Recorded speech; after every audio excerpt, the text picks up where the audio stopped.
One of our more favorite parts too is our 15-minute roundtable discussion that we like to do in the middle. We started doing these back, I think it was June or July. And guys, we do record this one section of this because you guys drop such brilliant stuff. We were like, we should put this on YouTube for everybody. And so it gives us a chance to highlight you and share you, and plus show our events are pretty cool too, and gives other people an incentive to join. So today we picked what I hope is a pretty cool topic, but it's something I'm hearing a lot of people talk about. So it's about the biggest asset we already own, and why is it so hard to turn our existing connections into intentional, conversations that lead to business? And I'm sure everybody here has had that whole thing going on that.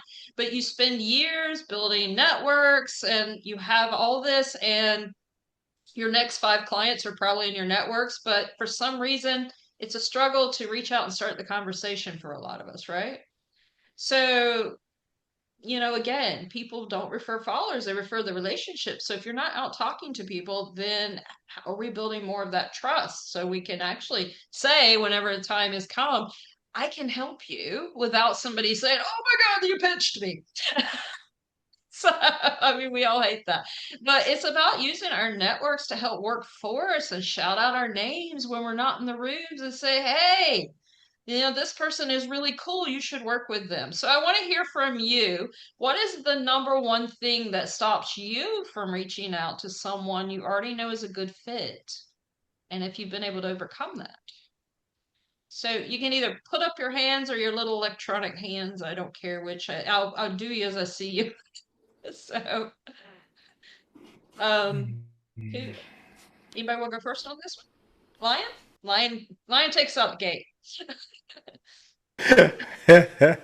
Yes, you got a problem. So for me, I have a different perspective. I reach out to everyone as many times as I can. You either are going to take me out of your network because I pitch you too much. I don't care. If you're in my world, I'm going to speak to you about what I do. I talk to people at the grocery store about what I do. So I don't have a fear of reaching out to my network and telling them what I do over and over again. I know they're tired of hearing it, but they're still around. So I don't look at it as I'm afraid to mention it. Anyone else's thought on it? Yeah, I mean, that's fair, Lion. And you gotta say, if they don't get rid of you, then they must not be tired of hearing it, right? So, so Miss Laura, thoughts? Yeah, so similar to Lion, I've been in small business owner for over 25 years and in coaching for 16 years. I have learned to be very direct with people. And if I feel like there's some alignment and some place that I can help you, I will connect with you. So when you're asking that question, Heidi, I think about the fact that I don't reconnect.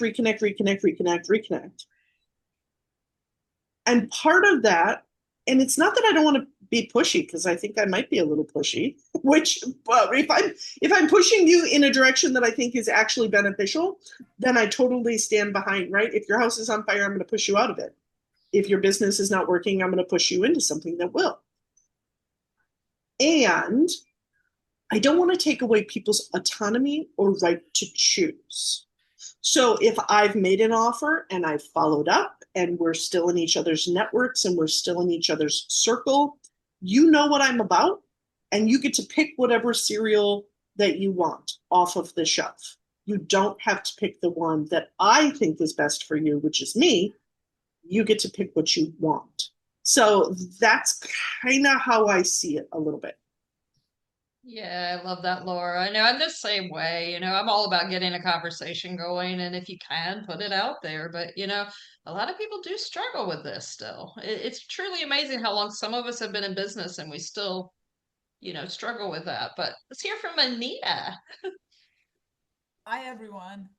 Um, yeah, I it resonates what you just said about respecting other people's autonomy. I don't like to be pushy. So if they say no, who am I to say that I know better than they do what they need? But then recently I started questioning that there's it doesn't have to be black or white. It doesn't have to be like either I'm a smartass who thinks I know better than what they want, what they need. Sometimes people like to, BS themselves, or they have excuses or something. So I think recently I reevaluated my position and started reaching out to people with the idea that if they give me some objections which sound like excuses for themselves, it's actually useful for them if I call it out, but in a gentle way. Like, here's what I'm hearing. Maybe I'm wrong, and helping them overcome that. If I get a clear no, then okay, I'm going to respect your no. But as long as it's like it sounds like an excuse, it sounds like, then I think it's actually a service. It's doing them a service to call them out on that. Ooh, I So love that. yeah, not call them out like in a Yeah. critical way, but just like gently poke them. Hey, I heard you say this, and now you're telling me you don't have time for that. Don't, is it that you don't have time, or is it that you're not willing to prioritize it? So yeah, that gave me courage to reach out to people because I know that I will never be too pushy. The only thing that can happen is I'm not pushy enough, and so that gave me the courage to, I can try and see where it goes and start a natural conversation without pitching them, just like first asking them what it is that they want and need and try to see if there's any value I can provide. Um, Yeah, and I think that's, I mean, you nailed it too. You're just asking people questions, curiosity as to, yeah, hey, you said this, but you're kind of wanting this, so why aren't you moving forward? I mean, how much better can we do other than curiosity, right? yeah, And then, yeah, of course, we're not being pushy. Some people take it that way. Oh, well. yeah, yeah. Is it Haim? Yes. Well, Hey, I got his name right. you're not the only one. Uh, Tell us your we thoughts. communicate with people all day long. Mhm. And the hardest job in the world is to change the way people thinking. If you want to sell something, that's what we need to do. But see what happens when you change the way people feel, which is easy to do. They change the way they think. Now we communicate. Oh, love that. That is so true because people also attach first with feelings, not worried about what we're thinking about, right? Feeling So, lead you to action. yeah, 100%. Love that view. Miss Justine, what else you got for us? Yes. Well, first, so grateful that you're hosting this on a holiday week for the US because I wasn't sure it was going to happen. And then I was like, yay, it's happening. Everybody else moved there. So, but anyway, Yeah. let's hear what you got to say. So my big comment is for both sides of this relationship, which is the referrer and the referee, which I think memorability is a huge problem. A lot of us are not memorable. And so what happens is either we try to promote ourselves to partners and ask them, hey, if you come across anybody who, and it's very generic language and it doesn't stick. And so after a while, we pitch ourselves to people and say, share my stuff, here's my things, here's who I am. And it doesn't come back to us. And we don't look at that like, how could I change this result? How could I become a little more sticky in what people think of me or put my name out in the right rooms with the right people who are going to connect me? And so it gets to a point of like, I guess this just isn't worth it. And this isn't what I should be doing. I'll just do everything myself. And so we default to what's easy and comfortable, and we continue to do all that self promo. And then the same thing for others. Like I have people come to me all the time, and I'm like, what you do is so interesting, but the way you're positioning it just doesn't sound unique enough. Like I'm not going to remember you. And I'm not saying this to them, obviously, but I'm thinking in my head subconsciously, like, I'm not going to remember you in a week. I'm not going to remember you the next time someone says I'm looking for an OBM because you sound like the last 27 OBMs I've met. And when I'm trying to match people, I'm trying to think like the way I structure my referral spreadsheet is on vibes. So I call my discovery calls vibe checks. I really build it on the vibe. So if I'm like, I meet someone who's an incredible, like Chickama is on this call. She's an incredible productivity coach. She has a one-liner that says, I help people reduce 80% of their to-do list without sacrificing results. That is memorable, right? That is good Mhm. and unique and different. And then also, when I think of her, I'm thinking, I'm meeting somebody who is like, gosh, I can't get past this to-do list. Not someone who says, I'm looking for an experienced productivity coach to support me. And so I'm thinking of her. And so it's that stickiness on both sides and getting really granular with your messaging. If you notice my title, I'm a sales process and conversion expert. I help entrepreneurs close every sale, get paid the same day. I don't say I'm a sales coach, right? Because everyone can say that. But somebody who wants to close every sale and get paid the same day, they're DMing me. Somebody who wants to fix their sales process, they remember me. That's what's really important and overlooked. I think if you want to build more connections, you need to be more memorable.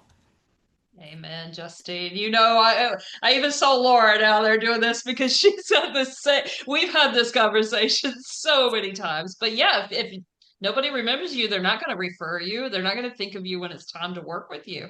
That's just the way it is. So you got to stand out in that message, because I know Laura's message is, I help coaches get paid. I mean, I remember that because it is that simple. And Justine, you're who I think of for sales coach if I'm sending somebody just for that. But that's the difference. But let's talk to Derek. Yeah. So I think I'm one of the people that's on the other end. I'm not hesitating to talk to people. But I think the thing that's important is that this isn't a magic spell. A lot of times I hear from people of like, you have to build a relationship, do it in the first contact. And relationships take time. You gotta, it's putting in effort. You have to put in effort. And I think that shows. And thank you for the referral.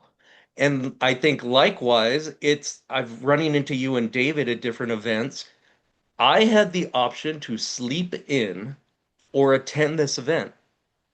And I'm like, I have to get this event on my calendar to make sure I show up. And that's the effort that we've both put in to build a relationship. If this was the first time, I'll catch it in a couple of months, not a problem.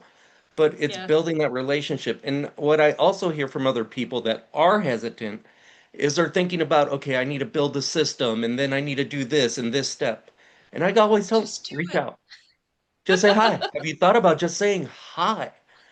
But they're trying to come up with the perfect pitch, and it's just like, just authentically reach out. And I think that's one of the things that I try to put effort. I go through my contacts because I'm adding like everybody else on LinkedIn. Click on a post and make a serious comment. Not, oh, that's cool. If they post a video, watch the video and go, oh, hey, I really love it. Minute 3. It's really putting in the effort to build that relationship, and like with just messaging to stand out. I commented on something on minute 24 that no one else has commented on because there's full of, oh, that's cool. I'm remembered, and now they're in my algorithm, and I Yep. stand out. I'm not your normal accountant. And those are the Yeah. people I want. The client want. Like I can make an immediate sale on the first call, but then I find 3 months later, I don't want to be around this person or do their work. So spending a little time to build that relationship works both ways to the benefit of that. Amen, Derek. You know I preach this too, and thank you for joining us so early today. We enjoy that. Miss Mindy. Everybody, Derek, I feel that in my soul because I do accounting services too, and I'm like, oh Lord, what did I step into? I mean, something for me that I do consistently is, for me, it's all about value, right? I always want to add value when I'm in a room. So when I sit down and I have a one-to-one with somebody, I always try to send out one referral to them, whatever that looks like. It doesn't even have to be a client referral, but a connection referral, of, hey, I think this would be a really good person to introduce you to, because that creates loyalty, right? Because more than likely, if I send someone to them, they're going to send somebody to me. So it's a really easy way to build your network. And I mean, we've had that conversation about being pushy. And I say this all the time, like, my job as a business owner is to be present, not pushy, right? My job is to be top of mind every single time someone's like, I need someone for this and I need someone for this. I have my referral partners. And if you're not in that bubble with me, you're not getting in, right? So it is about building that relationship. But I always want people to go into networking and marketing with that concept. Like, I want to be present, not pushy, first of mind. And I think one of the other big pieces that a lot of people really don't do is you are not following up with your clients or your vendors. And I mean, I think the statistic is like 13% of your customers actually stay with you because you're engaged with them. Yes, I ma'am. personally, I am sending gifts 3-4 times a year. I'm in front of my customers, I'm in front of my vendors, because again, present, not pushy, right? So what are you doing to stay engaged in your community? Because if you're not doing anything and you're just expecting people to find you and come to you, your business is probably not going to do well. Yes, preach. This one. This is what I do. Can you tell? I teach small business owners. I do business education. So I'm like, if you all are not doing this, like, you're not going to make it. Like, there are a million people that do what you do, right? So how are you setting yourself how are you being different? Because otherwise you are just another person in the herd, you know? Mm-hmm. Got to be memorable and stand out. Yes. Ivan. Yeah. Hi, Heidi. Thanks again for the invite. Yeah, I actually, this is a very interesting subject. I ran a business networking club for about 11 years. We used to meet every week. So I've seen the things grow. I've seen the millions of people come. I've seen the very few stalwarts that stay behind. And a couple of things, just listening to all you talk, a couple of things that stuck out for me. One is I live my life quite simply. You know me, then you like me or not, as the case may be, and then you will trust me or not, as the case may be. So we have 3 circles, yeah, and the people you actually refer, the people in the middle circle, they're the people that you know, like, and trust. So the question is, where do you all sit in my circle, and where do I sit in your circle, right? So initially, that's about having conversations and getting to know each other, getting into rapport. And then once you're in rapport, you will then start understanding what a person does. And that leads me on to probably the most important bit. So many people go and say what they do. Frankly, I don't care what you do. The question is, how do you help me? And more importantly, do I actually understand what you do? I always reminded Harv Eker had a lovely saying. He said, "Nothing has meaning except the meaning I give it. Not you give it, but I give it." So the thing is, people go, "Oh, I'm a coach." Well, I hate the word coach. I just help people exceed the expectations. Yeah. So I've saved a few marriages and I've helped create a few millionaires. You see, now I've left intrigue with you. And if you can leave intrigue with people, then they're more likely to engage with you. And then my last point is just remember, it's about questions. And when you ask people really good questions, you will leave them with a little something in their head that says, "That's really interesting. Tell me more." And that's the bit you're looking for, because that's where the sale happens, because the sale's always in the future. Okay. Yes. I'll leave it there. Amen. Thank you. Amen to all of that. Thank you for that, Ivan. Kathleen, can you do it in 20 seconds, honey? 20 seconds. My methodology is to love what you do. So I love rugby, football, tennis, and that's where all my people that want to be in my network, I've got a common theme. We're passionate and the conversation flows. So watch out, World Cup 2026. So Portugal made it. Yeah. Thank you so much, everyone. And Kathleen, thanks for being a good one on that one. I know it was a bit. I had to hear from you, but it was such a valuable conversation. I can't wait to share this all with YouTube, everybody, because guys, this is just amazing tips. And real quick, before we jump in the next breakout, David's getting that together. I want to ask you 2 quick questions. Just raise your hands. Let's forget the chat here. How many of you can think of 5 to 10 people already in your network who would be a dream client or collaborator, but maybe you haven't talked to them lately? Yeah, it's might have been a while. Is that everybody? Okay, keep your hands up. How many of you would love to walk into the new year already in conversation with those people? Maybe even turned 1 or 2 of them into a client. Yeah, me too. Yeah. So for those of you still with your hands up, that's exactly what I've been doing with Mr. Andre. He told me I could shout this out. He's booked 2 sales calls from 2 older leads, and he did it all without a single pitch. I'll be honest, one of those conversations, Andre, I didn't think we were going to get that one moving again, but we did. And Andre has calls booked with both of them.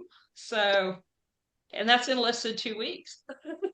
Yeah. His, I mean, that's all you. I just followed what you said I should do. That's it. I didn't really do anything except actually write the messages. That's good.